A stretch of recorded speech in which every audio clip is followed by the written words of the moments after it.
नमस्कार, आप सभी का स्वागत है भारत 24 पर। मैं हूं आपके साथ पूर्णिमा मिश्रा। शाम के 6 बज चुके हैं और वक्त है दहाड़ का। दिल्ली ब्लास्ट ने सारे देश को हिलाकर रख दिया।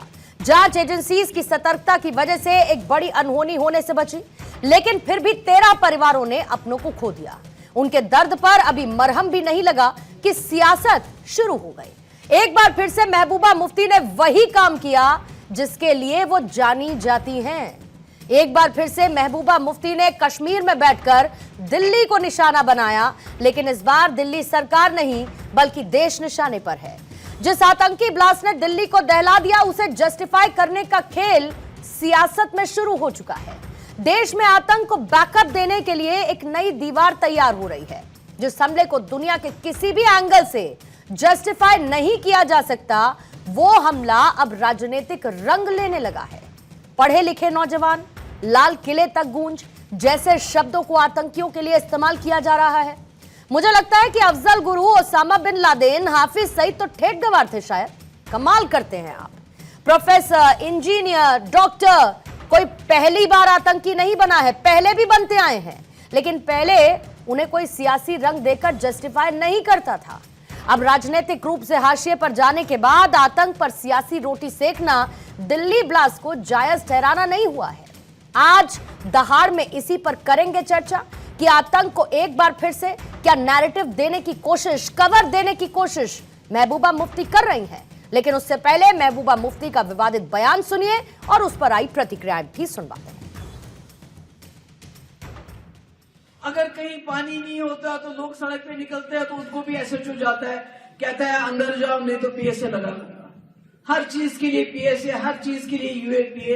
ये जो दहशत का माहौल आपने बनाया, आपने दुनिया को बोला कश्मीर में सब ठीक हो गया। कश्मीर का मुसीबत जो हमारी थी वो परसों रेड फोर्ट, लाल किले के सामने बोल पड़ी। आपने वादा किया था कि आप जम्मू कश्मीर को सेफ बनाओगे, मगर आपने यहाँ की सेफ्टी तो दूर की बात है, आपने तो दिल्ली को भी अनसेफ कर दिया। जो लोग हिंदू मुस्लिम कर रहे, उनसे बड़ा देशद्रोही कोई दूसरा। तो देखिए, बीजेपी ने इस पर हमला बोलते हुए सीधे सीधे पीडीपी को घेरा है, साथ ही कांग्रेस को भी निशाने पर लिया है। लेकिन आज की दहाड़ शुरू करने से पहले आइए वो सवाल आपके सामने रखती हूं जिसके इर्द गिर्द रहेगी आज की चर्चा। पहला सवाल, आतंक को कवर फायर कब तक? दूसरा सवाल, टेरर का नया टूल महबूबा को क्यों मंजूर? तीसरा सवाल, आतंक पर ना हो चोट, किसके बढ़ेंगे वोट? चौथा सवाल, आतंकियों के लिए दीवार फिर से तैयार। और पांचवा सवाल, आतंक पर आंखें मूंद ये कैसी लाल किले तक गूंज? ओसामा इंजीनियर था, जवाहिरी सर्जन था, 9/11 का मास्टरमाइंड आर्किटेक्ट था। क्या करें? आतंकियों को कवर दें, पढ़े लिखे बताकर, मासूम नौजवान बताकर महबूबा मुफ्ती क्या करने की कोशिश कर रही हैं? एक बार फिर से कवर देते हुए आतंक के नैरेटिव को बदलने की कोशिश आखिर कैसे? देखिए जी पूर्णिमा जी, मुझे बड़ा एतराज है आपकी इन बातों पर। जो शब्द आप इस्तेमाल कर रहे हैं, मुझे बड़ा एतराज है इन पर। पहली बात ये कि आप मुझे खुदारा ये बताइए, हमने उनको मासूम कब कहा? महबूबा जी ने उनको मासूम कब कहा? पहली बात मासूम नहीं लगा था। सुनिए, आपने सवाल तय किया, हम जवाब। अगर आप बुरहान वानी मासूम नहीं लगा था, आंसू नहीं आए थे महबूबा मुफ्ती के, अगर आप चाहते हैं पत्थरबाज भटके हुए नौजवान नहीं लगे थे क्या? एक सेकंड, फैक्चुअली गलत हूं तो बोलिएगा रफीक अतर, फैक्चुअली गलत नहीं हूं। और आपको मेरे बातों से ऐतराज है, आपकी बातों से पूरे देश को ऐतराज है। वापस लेंगे उसे शब्द को। अगर आप जवाब नहीं सुनना चाहते तो जवाब फिर फैक्चुअली करेक्ट होकर दीजिए, इधर उधर की बातें मत करिएगा। महबूबा मुफ्ती और उनके बयानों का पूरा चिट्ठा खोलकर रख दूंगी। इधर उधर की बात आप कर रहे हैं और महबूबा मुफ्ती के बयानों का चिट्ठा खोलकर रख दूंगी। कौन कौन सा आतंकी मासूम लगा, कौन से भटके हुए नौजवान लगे, कहां कहां पर आंसू निकले थे महबूबा मुफ्ती के? सीधा मुझे इतना बताइए कि ये डिग्रीज को लेकर, एक सेकंड, आप मुझे पहले महबूबा मुफ्ती के बयान को जरा मुझे ये बताइए, जायज कैसे है वो, ये बता दीजिए आप। अरे हाँ बिल्कुल, मुझे यह बताइए कि नाजायज कैसे है, गलत कैसे है उनका बयान। अगर उन्होंने ये कहा कि हमारा दिल भी रोता है जिस तरह से भारत वासियों का दिल रोता है, हमारा दिल भी रोता है, तो इसमें गलत क्या है? और अगर क्या उन्होंने बोला? ये कहा कि दिल्ली अनसेफ हो गई है, और क्या उन्होंने बोला? कहा दिल्ली अनसेफ हो गई है, तो गलत क्या कहा? क्या अगर बोला? उन्होंने ये कहा कि अगर 370 को हटाकर अगर दावा किया था बीजेपी ने हालात ठीक हो गए तो हालात खराब कैसे हो गए, ये उन्होंने कहा। मुझे बताइए गलत कहाँ कहा? और ये justify पढ़े कहाँ लिखे किया? मैं उस नौजवान मीटिंग कहाँ में से आया, मौजूद मुझे था, ये जहाँ पर बताइए। ये स्टेट अब था। पढ़े तो लिखे इसलिए नौजवान, इसलिए आप इसको अब पढ़े लिखे नौजवान क्यों? इससे पहले आतंकी गवार थे क्या? अनपढ़ थे क्या? उन्होंने सुनिए, उन्होंने कहा कि नौजवान जो पढ़े लिखे नौजवान है उनको मुल्क के लिए जिंदा रहना चाहिए। पहली बार है क्या ऐसा? तो गलत क्या कहा उन्होंने? ये पहली बार है क्या? नौजवान कश्मीर के लिए जिंदा रहे। ये पहली बार है क्या कि आतंकी पढ़ा लिखा निकला है? उन्होंने नौजवान और पढ़ा लिखा है तो क्या करेंगे? पढ़ा लिखा है तो क्या करेंगे? आतंकी नहीं मानेंगे उसको? अपनी तालीम जाया न करे, बल्कि मुल्क की बेहतरी के लिए, मुल्क की तरक्की नहीं तो पढ़े लिखे होने का मतलब आतंकी को देवदूत बता दीजिए, देवदूत बता दीजिए, बस इतनी कमी रह गई है। बोलिए देवदूत है आतंकी। टीआरपी बटोर रहे हैं आप, टीआरपी बटोर रहे और हैं आप, आप ऐसे नहीं चलेगा। आप डिबेट कर रहे हैं तो आपकी सीधे डिबेट करें। सियासत की जमीन पूरी खिसक चुकी है, आप भी चाहते हैं चर्चा में रहें आप। अरे बाबा, ये इसीलिए आपको महबूबा होते हैं। मुफ्ती ये बयान आपको देती होते है। हैं ये बताने वाले। महबूबा मुफ्ती आप अपनी एंकर टीआरपी होते हैं, बटोर एंकर रही होइए है। ना। आप देश किसी के पार्टी खिलाफ के बातें spokesperson करके कैसे बन महबूबा सकती है? मुफ्ती अपनी टीआरपी बटोर रही है साहब। स्पोक्सपर्सन है। चैनल्स आप- टीआरपी नहीं आप बटोर एंकर रहे हैं, नहीं महबूबा हो। मुफ्ती अपनी आप टीआरपी you are not बटोरना an anchor। चाहती है। आप नहीं एंकर है, you are not an anchor. आप एंकर नहीं लगते हो, आप किसी आपसे पार्टी के सर्टिफिकेट spokesperson चाहिए? लगते हो। You are not an anchor। आप देंगे सर्टिफिकेट या महबूबा मुफ्ती देंगी? जिनको मैं आतंकी करूंगा। दुनिया जिनको देख रही है आतंकी आपकी। मासूम दिखते हैं, दुनिया की बुरहान you are वानी not पर fair। आंसू बहाने निकल पड़ती हैं, आप लोगों से सर्टिफिकेट लूंगी मैं। You are unbiased, you are unbiased. अरे सर आतंक, सुनिए ना, आतंक को ये जो आप रोमांटिसाइज करने लगते हैं ना, बंद कर दीजिए इसको और जरा थोड़ा कौन खोलिए, कहता है? खोलिए गलत सर, बात क्यों अपने करते अपने हैं? जो फॉग है ना ये आपके आपका आसपास, आपका उसको थोड़ा सा propaganda है। हटाइए। सारे डिबेट में आप बयास, आपका बयास दिखता है, ये अनबयास होना चाहिए, ये मत करें आप। और महबूबा मुफ्ती का ये क्या propaganda दिखता है? नहीं चलेगा। अरे अपनी नेता की बात करिए ना, मेरी बात महबूबा छोड़िए। मुफ्ती अपने नेता की बात करिए। सर्टिफिकेट की जरूरत नहीं है।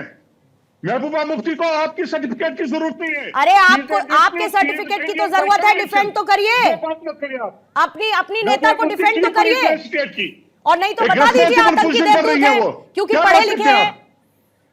बोलिए आतंकी क्या बात आतंकी नहीं है, करते हैं आप? देवदूत है।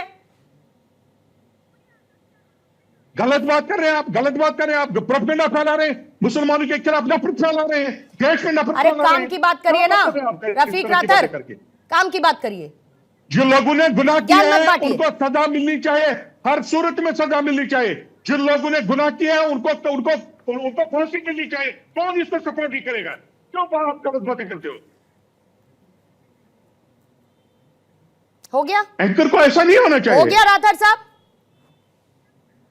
हो गया नहीं, अभी बहुत कुछ कश्मीर होना है, चलिए की आगे। नुमाइंदगी करने वाली, कश्मीरियों की आवाज खुद को बताने वाली महबूबा मुफ्ती को क्या वो करना चाहिए जो वो कर रही हैं? महबूबा जी एक इंडियन है by conviction. She has been a chief minister of state. आपको रोते हैं उसको सर्टिफिकेट देने वाले वो इंडियन है कि नहीं है? अरे उनके बयान उनके उस सर्टिफिकेट को पूरा स्मज कर देते हैं, खत्म कर देते हैं। उस पे सर्टिफिकेट पे लिखी हुई सारी की सारी बातें बेमानी हो जाती हैं। सुनिए, उनका बयान कश्मीर की परेशानी लाल किले के सामने गूंजी, गजब बात करती हैं वो। खैर, दिल्ली ब्लास्ट को लेकर एक खबर है। राठौर साहब पहले पॉइंट पर वापस आ जाइए, फिर उसके बाद चर्चा करिएगा। बाकी का सर्टिफिकेशन रखिए अपने पास, अपनी जिद। आरपी सिंह साहब, राठौर साहब की बात को आपने सुन लिया। किस आधार पर इस तरीके की बयानबाजी महबूबा मुफ्ती करती हैं और क्यों करती हैं, ये सोच जाती क्यों नहीं है? और अगर इतना ही जिगर है तो फिर कह देना कि आतंकी नहीं देवदूत है, क्योंकि अब पढ़े लिखे लोग, नौजवान, कश्मीर की गूंज दिल्ली सुनाई दे रही है। ये सारी की सारी बातें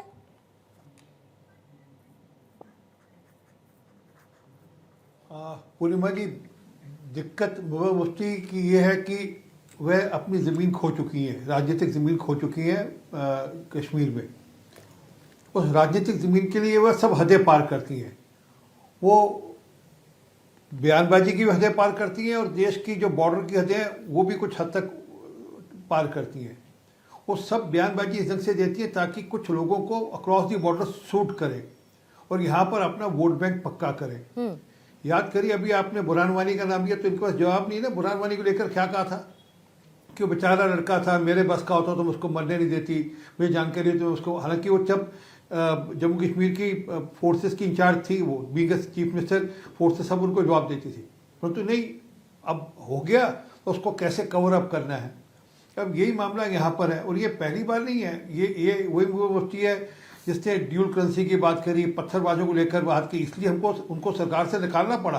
हमने सरकार छोड़ी इसके चलते हुए कि वो पत्थरबाजों के पक्ष में बात करती थी, तो और उनके लिए रिहाई की बात करती थी, उनके लिए नर्म रुख की बात करती थी। और उनको ये नहीं दिखता कि कश्मीर में किस प्रकार से लगातार डेवलपमेंट हुई, वो नहीं दिखता। यार इनसे पूछिए कि कश्मीर ने कभी सोचा था कि रेल कनेक्टिविटी इतनी बढ़िया हो जाएगी? कभी कश्मीर ने सोचा था कि 2 करोड़ से अधिक टूरिस्ट आएंगे एक साल के अंदर?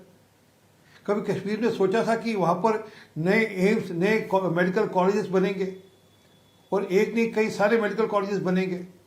तो क्या है कि ये जो सब कुछ उनको दिखता नहीं, उनको तो कश्मीर में अलगाववाद का मामला जारी रखना है ताकि कश्मीर पर राजनीति कर सकें। कश्मीर पर सत्ता प्राप्ति के लिए उनको लगता है कि ये अलगाववाद वाला मामला चलेगा, और ये टग ऑफ वार है राष्ट्रवादी सोच की और अलगाववादी सोच की। ये 370 से शुरू होकर जब 1979 वाला 89 वाला जब इलेक्शन हुआ, वहाँ से लेकर अब तक जो 30 साल में हुआ, ये सबका सब झगड़ा उसी बात का है कि कुछ लोग चाहते हैं कि कश्मीर अलगाववाद के रास्ते पर चले, कश्मीर में हम लोग ये भड़का के रखें, 370-35 को लेकर भड़का के रखें, ये सब जारी रखें। और कुछ लोग ये भी चाहते हैं कि जो आतंकवाद वाला मामला वो चलता रहे, और गजवा हिंद का जो सपना है वो किसी रंग से पूरा हो जाए। ये भी कहीं ना कहीं सोच रिफ्लेक्ट होती है। गजवा हिंद हमारा, हम पूरे देश में शरिया लागू करेंगे, और उनके बयान है शरिया को लेकर। पता है आरपी सिंह साहब, शरिया जब सब कुछ पता है, सब कुछ आप लोग देखते आ रहे हैं, तो ऐसे बयानों को नेशनल सिक्योरिटी थ्रेट मानते हुए इन पर कार्रवाई क्यों नहीं करती है सरकार?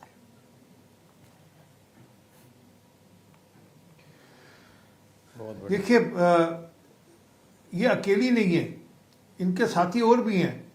एक आज सज्जन है हुसैन जलवी साहब, वो भी इनके साथ खड़े, कांग्रेस के नेता हैं। वो कह रहे नहीं ये तो हिंदुओं ने कराया आतंकी हमला। और ऐसे कई और भी हैं जो जिन्होंने कहा कि इसका टाइमिंग क्या था, इसकी टाइमिंग बिहार चुनाव को मद्देनजर हुई। इसमें क्या कि ये वोट बैंक के चलते इतना अंधियाए जाते हैं, इतना आँखें इनकी चुंधा जाती हैं कि इनको उसके आगे दिखता नहीं। उनको देश की सुरक्षा, देश दिखता नहीं।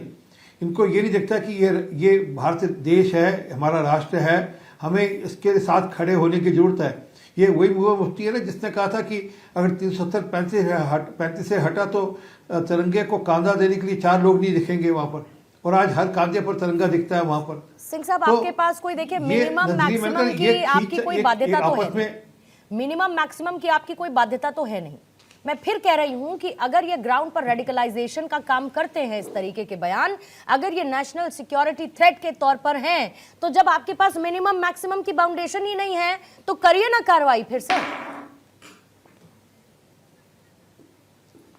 हाँ, अगर इनके बयान इस प्रकार से चलते रहेंगे तो जरूर कार्रवाई होगी, परंतु क्या कि ये उसका राजनीतिक लाभ लेकर वहां पर और बखेड़ा ना खड़े करें, इसकी भी चिंता, क्योंकि ये अपने बयान से खुद आइसोलेट हो रही हैं। वहां पर कोई बाकी पॉलिटिकल पार्टी जिनके बयान के साथ खड़ी दिखती नहीं है। और ये जो कहना कि नहीं जो दिल्ली में हुआ, जो वो हुआ, वो उसका कारण 370-35 से है, ये सब दिखते। मैंने कहा ना, ये मानसिकता वही है कि हमने किस प्रकार से यहाँ पर अलगाववाद की अलग जगह रखनी है, हमने अलगाववाद का मामला आगे बढ़ा देखने को मिलती है। और उसमें ठीक है, वरुण पुरोहित जी, आप मुझे ये बताइए कि क्या पीडीपी की तरफ से जो बयान आया वो कांग्रेस को स्वीकार्य है? आप इस नैरेटिव से खुद को अलग करते हैं या महबूबा मुफ्ती के बयान की इस लकीर के साथ खुद को खड़ा पाते हैं? पूर्णिमा जी, ऐसे बयान के साथ कौन खड़ा होगा आप मुझे बताइए। और दूसरी बात यह है कि पीडीपी के साथ तो सरकारें इन्होंने बनाई थी, अब बुरी लग रही है। अब इनको सरकार बनानी होती तो वही महबूबा मुफ्ती इनको अच्छी लगने लग जाती।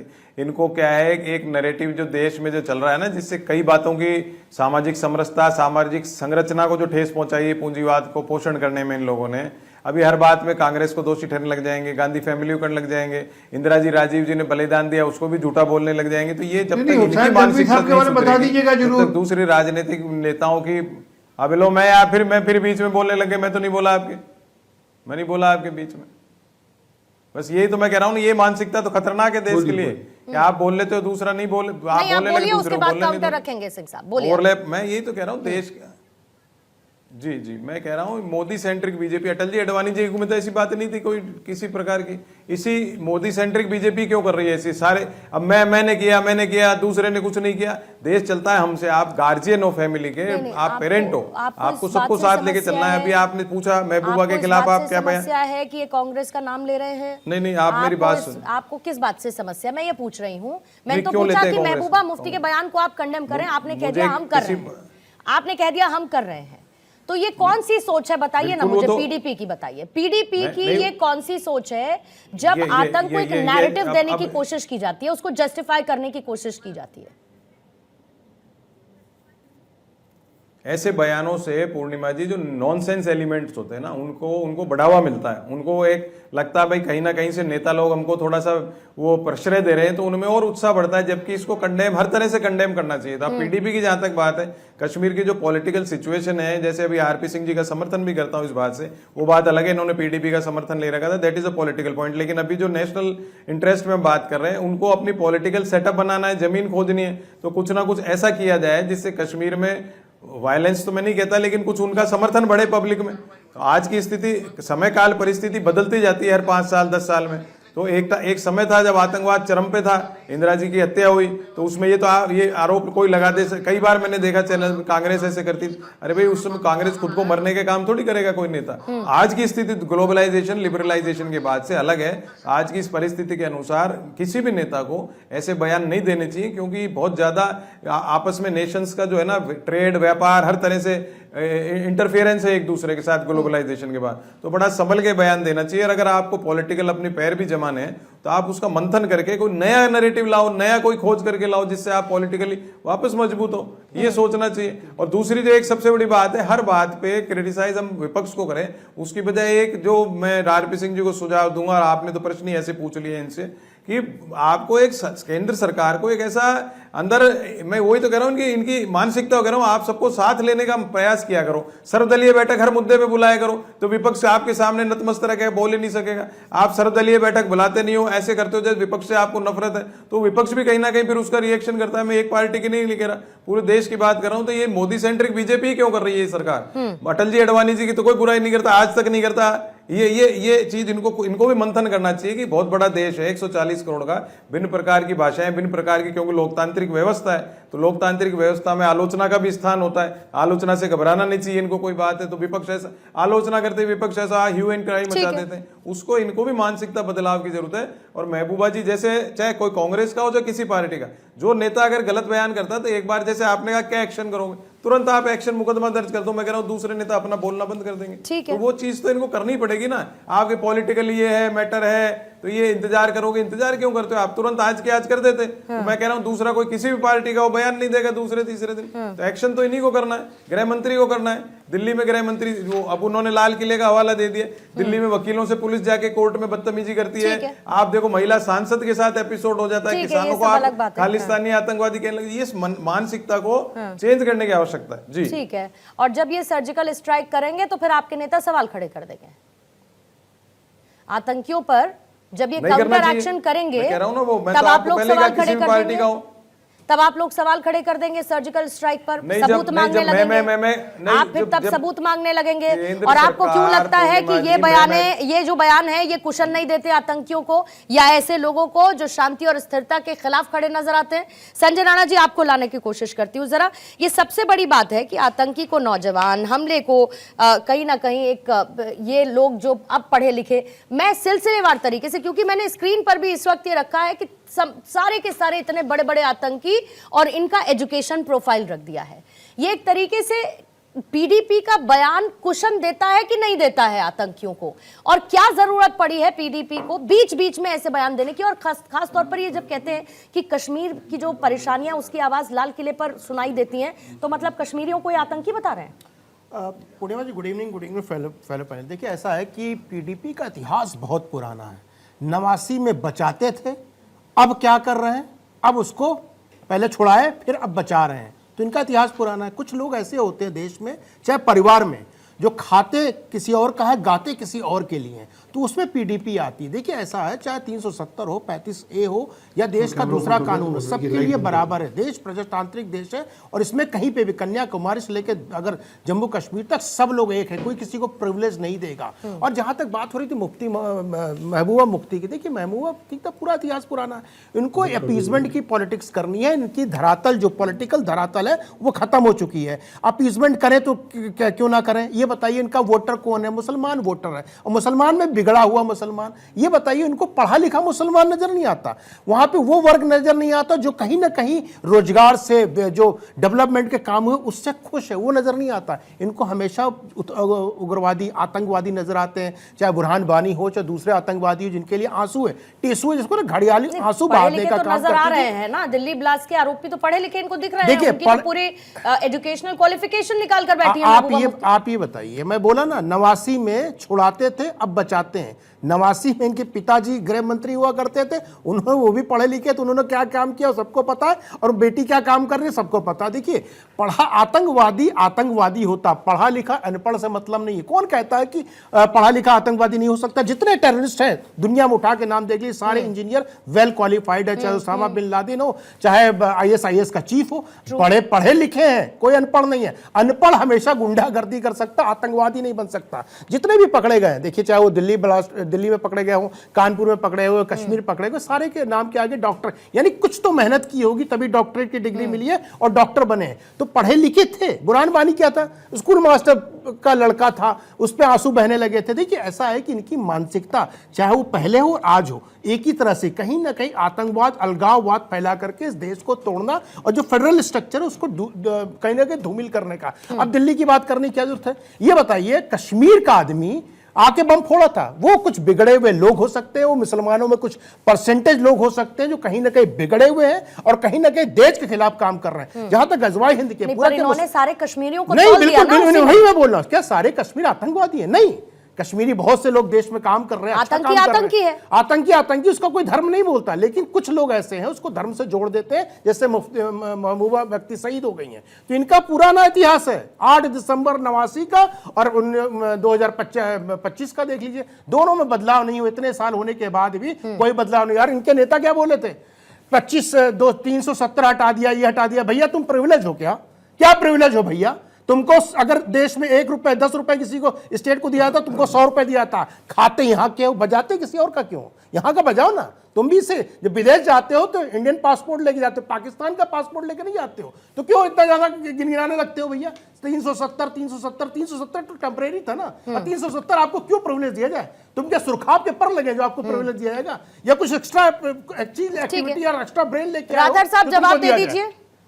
मेरे प्रोफाइल पर तो आपने सवाल उठा दिए। सुनिए, मेरे प्रोफाइल पर तो आपने सवाल उठा दिए।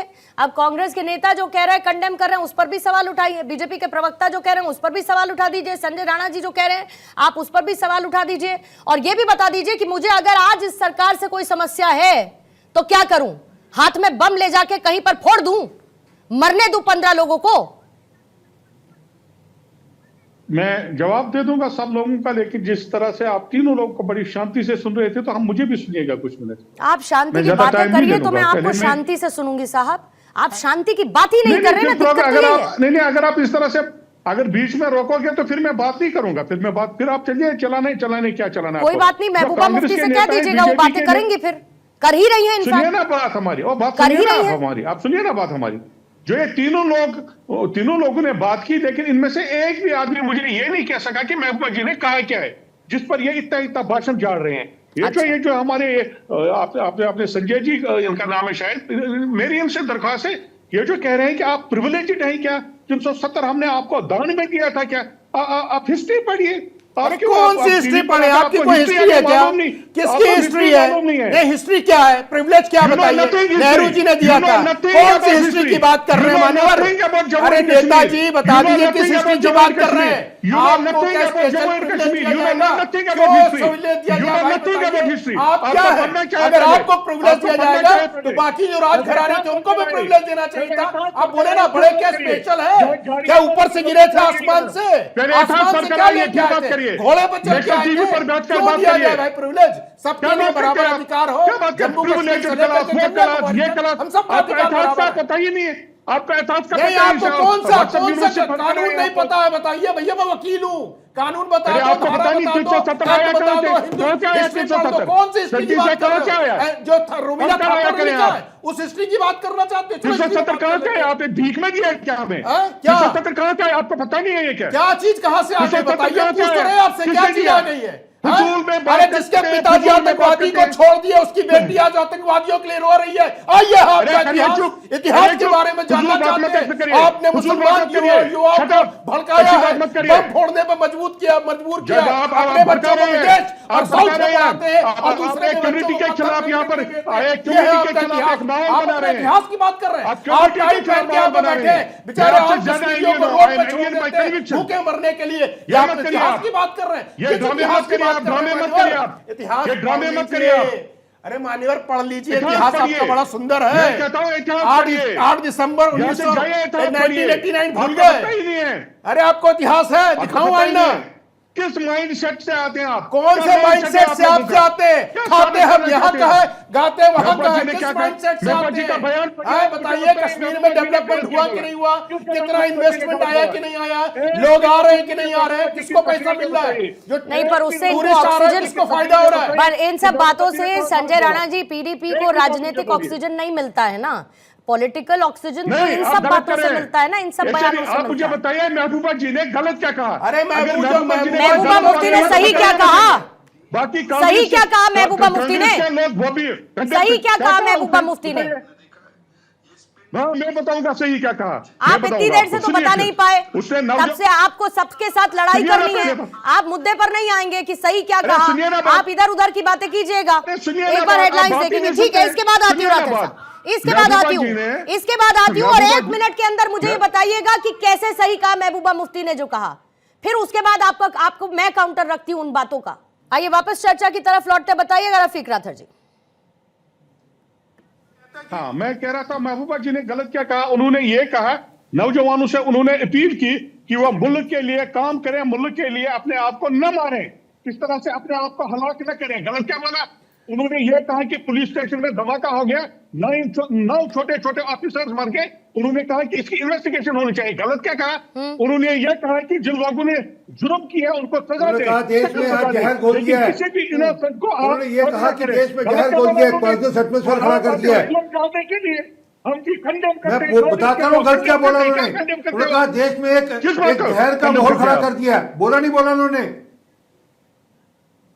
आप क्यों नहीं बोलते? आप बोलिएगा बार बार। उन्हें बार बार कौन सा जहर का माहौल खड़ा है? आपको कश्मीर तरक्की के रास्ते में नहीं है। आपको मुसलमान को ह्यूमनाइज करना है। अरे अपने हिसाब से एडिटिंग कर दी है ना। नहीं, मैं आपसे बड़ा स्पष्ट पूछ रहा हूँ, देश के अंदर कौन सा जहर का माहौल है ये बता दीजिए जरा।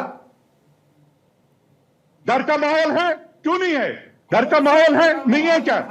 अगर आप कल आपने देखा एक पेरेंट ने अपने आप को आग लगा दी, मर गया बेचारा, क्योंकि उसको बच्चे से मिलने नहीं दिया गया। तो आप आतंकियों के साथ पार्टनरशिप कर लीजिए ना फिर सर। देश के लिए सबसे खराब साझेदारी है ये।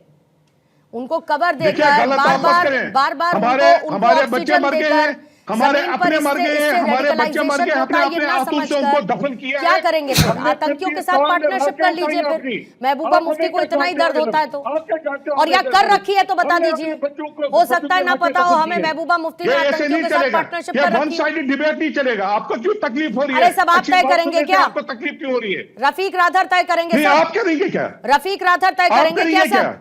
नहीं, पीडीपी तय करेगी कैसा चलेगा? पीडीपी बताएगी कि देश में रूल्स क्या होना चाहिए, पीडीपी बताएगी आतंकवादियों को अगर पढ़ा लिखा युवा डॉक्टर होना चाहिए, ये बताएगी पीडीपी। नहीं, अपने मेरे बच्चे मर रहे हैं, आम कश्मीरी मर रहे हैं, आपके बच्चे विदेश में बैठे हैं, झूठ बोलना बंद कर दीजिए। कितने कहाँ आपके बच्चे पढ़ते हैं पता आपको? अरे मत करिए। मुफ्ती मोहम्मद की बेटी कहाँ पढ़ती थी? अरे क्या बात कर रहे, सारे जितने नेता विदेश में रहते हैं और आप बात कर रहे मेरे बच्चे मर रहे हैं, आम कश्मीरी के बच्चे मर रहे हैं, आम कश्मीरी दब रहा है इसमें और कोई नहीं दब रहा है, बोलते हैं मेरे मेरे बच्चे मर रहे हैं। अरे झूठ का बंद कर दीजिए। 15 लोग दिल्ली में मर गए हैं, उसके जिम्मेवार कौन है? आप ऐसे मानसिकता के लोग जिम्मेवार है। हम भी इतने दुखी जितना सारा मुल्क दोस्त है। नहीं, और जो आप पढ़िए, आप गलत मत करिए। सहारा देते हैं। आप क्रिमिनल माइंडसेट से आते हैं, क्रिमिनल माइंडसेट है आपका। क्रिमिनल तो आप क्रिमिनल माइंडसेट है जो बैठ के लोगों को बरगलाते हैं, यासीन मलिक से इलू इलू करते आप हैं। क्रिमिनल माइंडसेट से आते हैं। इलू इलू करने वाला कौन है? आपको यासीन सपोर्ट मलिक करते हैं, से। आपके न्यूज चैनल्स आपको सपोर्ट करते हैं, आपके न्यूज चैनल्स आप आपको सपोर्ट करते हैं। आप क्रिमिनल माइंड से आते हैं, क्रिमिनल माइंडसेट है आप लोगों का। आप सारे मुझे इतना बता दीजिए बस रफीक राथर, एक लाइन में बताइए, फिर उसके बाद सिंह साहब वापस से आपको मैं लेकर आऊंगी। पढ़ा लिखा युवा डॉक्टर, पढ़ा लिखा क्या कहने की जरूरत थी, ये बताइए। देखिए, ये मानसिकता है। कोई अगर टेररिस्ट बना है, ये मानसिकता है, इसको तालीम से ना जोड़े आप। अरे हमने नहीं जोड़ा, महबूबा मुफ्ती का बयान है, महबूबा मुफ्ती का बयान बता रही हूं साहब। कहा है कि उन्होंने तालीम से जोड़ा, सुनिए, उन्होंने पूर्णिमा मिश्रा ने नहीं जोड़ा। सुनिए बाबा, सुनिए, मैं उस मीटिंग में मौजूद था जहां पर उन्होंने ये तकरीर की। उन्होंने ये कहा कि मुझे बड़ा अफसोस है कि हमारे पढ़े लिखे नौजवान क्यों जा रहे हैं हाँ, तो इसमें। क्यों? तो उन्होंने गलत क्यों? बताया। एजुकेशन क्यों? गलत बताया? एजुकेशन क्यों उनकी तालीम को सामने लेकर आए आप तो क्या प्रीफिक्स के बोलना तौर चाहिए पर? था? क्या बोलना और चाहिए? ये सब कुछ बोलिए, क्या 2014 के बाद से हो रहा है? क्या बोलना पढ़े चाहिए लिखे था? लोग आप तब बताइए, क्या आतंकी, बोलना अरे चाहिए था? आतंकी है भाई, पढ़ा लिखा हो, गवार हो, कहीं का हो, आतंकी है, किसी धर्म का हो, आतंकी है। उन्होंने पूर्णिमा जी उन्होंने अपील की नौजवानों से कि वो ये रास्ता तर्क करें, तशद्दुद का रास्ता तर्क करें, टेररिज्म का रास्ता तर्क करें और मुल्क की हिफाजत के लिए, मुल्क की तरक्की के लिए काम करें। गलत क्या बोला मुझे बताओ। बढ़िया है। आप किस बात पर शोर कर रहे हैं, मुझे नहीं, समझाइए। महबूबा मुफ्ती किस बात पर शोर कर रही हैं? सिंह साहब आप आ जाइए। महबूबा मुफ्ती का शोर ही नहीं खत्म हो रहा है। सारी तकरीर लगाए ना, उनकी तकरीर देखिए। अरे भाई, आतंक का कॉन्टेक्स्ट जब आप बताने लगेंगे, वो आतंकियों का डिफेंस बनता है। ये बात बेसिक समझ में क्यों नहीं आती है? ये सिंह आपकी साहब, सोच है, ये आपकी सोच अरे है। छोड़िए ये सर, आपकी सोच की बात है। मत करिए। सिंह साहब देखिए पूर्णिमा जी, यह अभी भी मानने को तैयार नहीं कि महबूबा मुफ्ती कवर फायर दे रही हैं आतंकियों को और इस प्रकार के अलगाववाद की सोच को। ये पूरा कैसे पूरा दे रही कवर हैं, फायर ये भी है। बताइए। और उनसे पूछिए, उन्होंने कहा कैसे कि दे रही देश में आज पॉइजनस है, तो एक जहर का माहौल खड़ा करती है। उनके शब्द एग्जैक्टली अंग्रेजी में पॉइजनस है, हिंदी में जहर का माहौल खड़ा कर दिया है। अरे कौन सा जहर का माहौल है? वो जो 2 करोड़ टूरिस्ट कश्मीर में आते हैं, वो जहर के माहौल के चलते हुए आते हैं क्या? वो कश्मीर को अपना समझते हैं। कश्मीर में G20 का टूरिज्म का इनक्लेव कराया, दुनिया भर के 20 देश आए यहाँ पर और देश आए यहाँ पर, उनके राजदूत, उनके रिप्रेजेंटेटिव यहाँ पर आए। वो टेररिज्म, वो कोई जहर का मोल खड़ा कर रहे थे क्या? वो जो चेनाब के ऊपर से इतनी बड़ी एक सड़क, अपना रेलवे लाइन दे दी और कश्मीर को रेल के साथ जोड़ दिया, ये जहर का मोल खड़ा किया जा रहा है क्या? जो वहाँ पर 15 नए कॉलेजेस खोल दिए, जम्मू और कश्मीर में मिलाकर नए 15 मेडिकल कॉलेज खोल दिए। ये इसलिए खोले थे कि वहाँ पर टेरर का एक्ट होगा, उसको कवर फायर देगी महबूबा मुफ्ती क्या? 15 मेडिकल कॉलेज खोले। टोटल मिलाकर जम्मू और मेडिकल कश्मीर में कॉलेज मिलाकर टोटल मिलाकर कितने मेडिकल कॉलेज हैं जम्मू कश्मीर में आज? बाबा 6 है, और 6 के 6 आजाद साहब की और गवर्नमेंट दूसरी में बात आपका ये कोई बताइए, contribution कभी नहीं की। आपने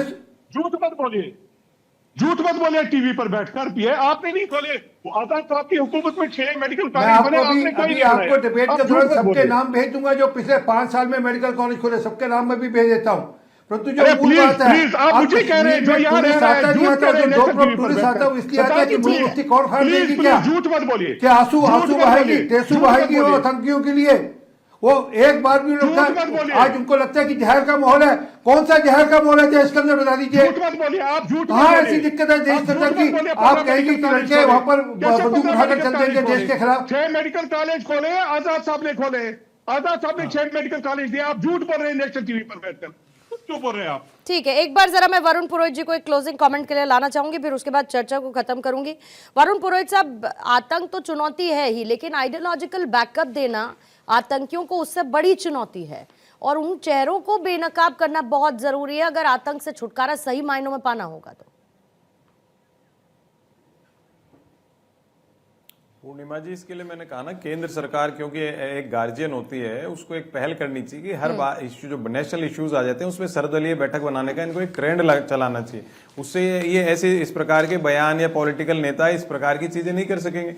अगर आप विपक्ष से एक दुश्मनी जैसा माहौल रखोगे तो उन 100 में से कोई 2-5 ऐसे बयान भी देने लग जाएंगे। और क्योंकि ये नेशनल सिक्योरिटी का इशू है, इसमें इनको सबको अपना एक संभल के सतर्क होकर बयान देना चाहिए। लेकिन ये डिवाइसिव पॉलिटिक्स रशीद अलवी क्या है? अब बीच में बोलने नहीं दोगे किसी को। मैंने ये तो कहा, ये जो आपका डिबेट का आतंकवाद है, पहले तो ये निकालो आप लोग। दूसरे को बोलने नहीं देते हो। मैं तो नहीं बोला आपके बीच में, ये आप नहीं चाहते हो, ये आपकी मानसिकता को बदलो। ऐसी ये मानसिकता को बदलो आप। दूसरे को बोलने नहीं दोगे, विपक्षी पार्टियां बोलेंगी तो राष्ट्रवाद चिल्लाने लग जाओगे। कोई भी वॉइस ऑफ डिसेंट को आप राष्ट्रद्रोही बोलने लग जाते हो। आपकी क्या मानसिकता है आप लोगों महबूबा मुफ्ती की? क्या इसलिए देश की हालत ऐसी हो रही है। महबूबा मुफ्ती को क्या कहना चाहिए? महबूबा मुफ्ती को क्या कहना चाहिए? वरुण पुरोहित जी, आपका वन वर्ड ले लेती हूँ मैं महबूबा मुफ्ती के लिए। आपके हिसाब से महबूबा मुफ्ती को क्या कहना चाहिए? सिंह साहब एक सेकंड। वरुण पुरोहित जी, महबूबा मुफ्ती को क्या कहेंगे आप? एक शब्द में बताइए, एक शब्द में बताइए महबूबा मुफ्ती को क्या कहेंगे आप? देशभगत, इंडियन देशभगत, और क्या बताएंगे? बताइए वरुण पुरोहित जी। पूर्णिमा जी, अरे आपके साथ अलायंस में नहीं है कि आपकी भाषा बोलेंगे, उनको बोलने दीजिए। वरुण पुरोहित जी क्या बोलेंगे बताइए। महबूबा मुफ्ती के लिए एक शब्द बताइए। आप अपनी चंदन का अपने स्टूडियो में बैठकर जहर मत अरे आपका नाम है क्या वरुण पुरोहित? रफीक राथर जी, आपका नाम बदल गया क्या? अरे भाई मुझे बोलने। वरुण जी जल्दी से एक शब्द में बताइए महबूबा मुफ्ती को क्या कहेंगे? मैं पूर्णिमा जी, मैं कह रहा हूँ पीडीपी और बीजेपी एक ही सिक्के के दो पहलू हैं। मैंने कहा महबूबा मुफ्ती को एक शब्द में बोलिए ना, क्या कहेंगे? अगर ये सबको राष्ट्रद्रोही टैग करते हैं और देश का दुश्मन बताते हैं, मुझे बताइए महबूबा मुफ्ती को आप क्या कहेंगे? कांग्रेस क्या कहेगी महबूबा मुफ्ती को? देशभगत, जो मैं कह रहा हूं आपको, देशभक्त। कांग्रेस तो किसी को कुछ कहती, कांग्रेस तो चीफ मिनिस्टर नहीं है वो एक स्टेट की। कांग्रेस कुछ नहीं कह सकती। कांग्रेस एक ही चीज कहती है, कांग्रेस मतलब मुसलमान, मुसलमान मतलब कांग्रेस, बस यही कहेगी। बात ही नहीं सुनना चाह रहे तो ये करेगा क्या? सर मैंने सीधा सवाल पूछा था, उसका एक सीधा जवाब हो सकता था, घुमाना चाहते घुमाते रहिए। बगल में बैठे व्यक्ति कह रहे हैं ना, जो मैं कह रहा हूं वही कहेंगे, लेकिन ऐसा नहीं हो सकता है। ये सारी की सारी ऑक्सीजन को खत्म करने की जरूरत है। एक नैरेटिव सेट करते हैं कि जो कोशिश की जाती है नेताओं द्वारा अपनी राजनीतिक जमीन बचाने के लिए, इसको रोकने की जरूरत है, वरना आतंक खत्म नहीं हो पाएगा, ये भी तय है। बहुत बहुत शुक्रिया आप सभी का, आरपी सिंह साहब, वरुण पुरोहित जी, रफीक राथर जी, संजय राणा जी, आप सभी का बहुत बहुत धन्यवाद चर्चा का हिस्सा बनने के लिए।